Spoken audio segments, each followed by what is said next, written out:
Welcome to Philippine, Canadian, and PAR's Daily News Roundup, brought to you by CanadianandPAR.net, your only Filipino-Canadian daily news portal. I'm Roque, and here are stories making headlines today. Rachel Peters fails to enter top 5 ends Miss Universe 2017 journey. Miss Universe Philippines Rachel Peters made an early exit at Miss Universe 2017, finishing in the top 10 and ending her quest for the country's 4th crown in the annual beauty pageant held at the Axis Theater in Planet Hollywood in Las Vegas, Nevada on Monday. Peters secured a spot in the top 16 through wild card and slayed the swimsuit competition.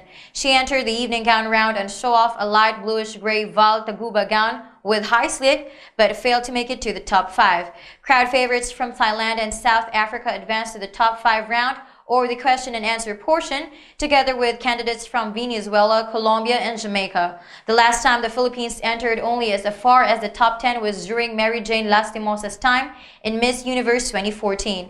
This extends the country's placement streak in the pageant to 8 editions, from Venus Raw in 2010 up to the victory in 2015 of Pia Wurtzbach, who served as one of the judges in this year's edition. Meanwhile, Demile Nell Peters of South Africa was crowned Miss Universe 2017, ending an almost 4-decade-long drought for her country in the world's biggest beauty pageants. The last time South Africa won Miss Universe was in 1978. Colombia's Laura Gonzalez, an actress and model, ranked first runner-up, and Jamaica's Davina Bennett, a 23-year-old model, finished as a second runner-up.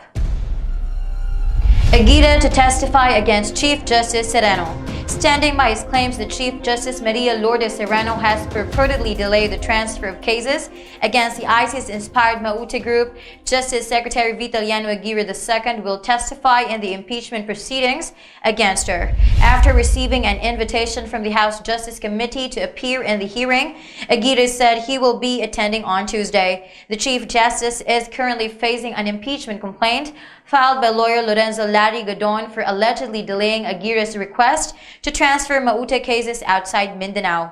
According to the impeachment complaint, quote, Sereno has been delaying the issuance and release of the resolution because she failed to get a majority vote on her desire to keep the Maute and similar cases in Cagayan de Oro City to the detriment of the service, unquote. Quote, indeed, the intentional delay on the part of respondent Sereno to issue and release the much-awaited resolution only because she has lost in the vote is another count of culpable violation of the Constitution, unquote, it said. Meanwhile, Aguirre said his testimony for tomorrow's hearing would focus on his actions in connection with his request. No factual nor legal basis to declare revolutionary government, says Roque. Amid reports that supporters of President Rodrigo Duterte will hold a rally to show support to the declaration of a revolutionary government, Malacanang said it is unlikely to happen at the moment due to lack of factual and legal basis. In a press conference in Davao City, presidential spokesperson Harry Roque said, quote, we appreciate the calls of the president's supporters for RevGov, but I think there's no factual or legal basis as of now, unquote.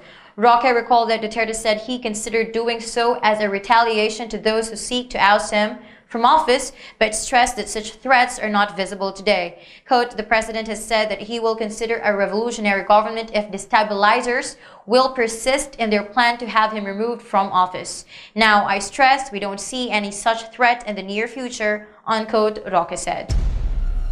That wraps up our news here on PZI Daily News Roundup. Thank you for joining us. For more news stories, visit our website at www.canadianandpar.net.